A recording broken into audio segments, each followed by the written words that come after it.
سلامونه وخت مو په خیر. ولسمشر غني وایي دښمن هڅه کوي د بیان پر ازادۍ د برید له لارې د ولس غږ چوپ کړي. هغه هلمند کې د ازادي راډیو په خبریال الیاس دای برید غندلی دی. د ازبکستان تروريستانو د تحريک مشر عزيز يولداش په فارياب ولایت کې ووژل شو.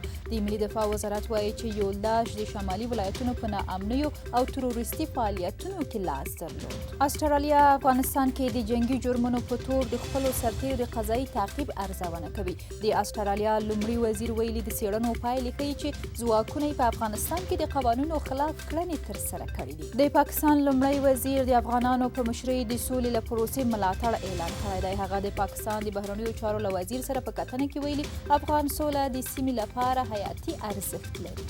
او تیرو 24 ساعتونو کې د هیواد په کچه په کرونا وایروس 18 کسان مړه شوي دي. د عامه روغتیا وزارت ویلي په دې موده کې د کرونا وایروس 1.8 نورې مثبتې پیښې هم ثبت شوې.